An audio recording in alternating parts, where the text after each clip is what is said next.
we're starting through this week, here's what I know. It may be today, it could be tomorrow, but at some point in this week, you are going to have an awkward encounter with someone at a merchant store.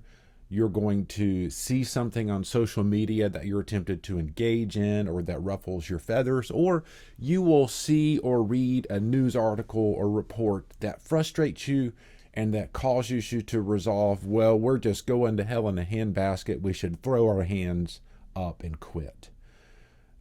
If you're like me, and we're being honest, those moments seem to be coming more frequently than we care to admit.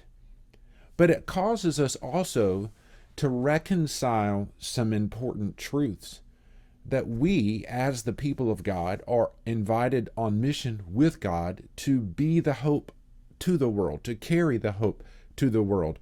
Matthew 5, 6, and 7, we are the light of the world. A city on a hill cannot be hidden.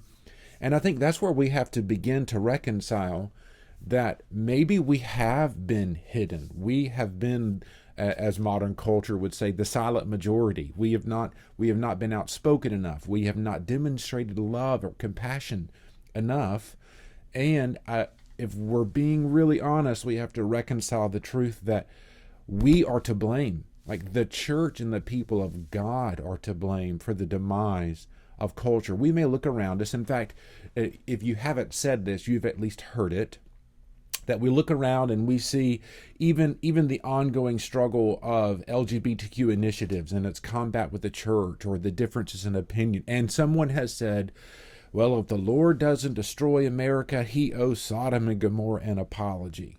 Okay, before you go there, let me draw your attention to Ezekiel chapter 16, verse 49 and 50, because this is an important thing for us to understand.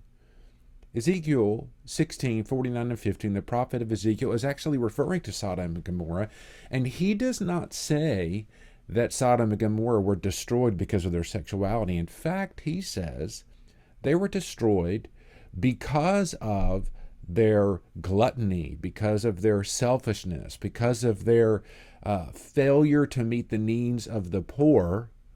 And then that resulted in their abomination and their cultural persuasions and the sexual defiance. You notice where it started?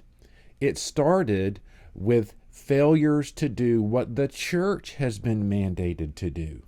We have been responsible for the ones to clothe, to meet the needs of the poor, to show compassion, to be voices of peace, to show love.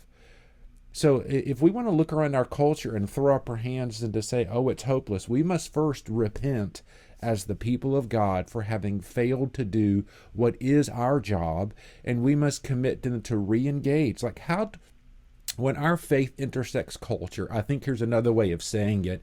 And in fact, this is the language that I used in the sermon on Sunday as we looked through the last 5 or 6 verses of Hebrews 11. When my faith intersects culture, I can choose to be combative, or compassionate. I can choose to be negative, or I can choose to be hopeful. I understand the innate desire to fight and to hold on to. I just think we need to recognize, like, the Christian worldview is one of compassion. And if we are compassionate, this is where we reinforce back to 1 John chapter 4. This is where we see ancient church fathers like Tertullian who say, like, Christians were known for their love for one another. So I'm not saying we should not be a voice. I'm not saying we should stand up and we should not stand up, or we should just cave into culture. That's not what I'm saying. I am just simply held. The origin of this is from a heart of love for a mission of hope. That's what we must do.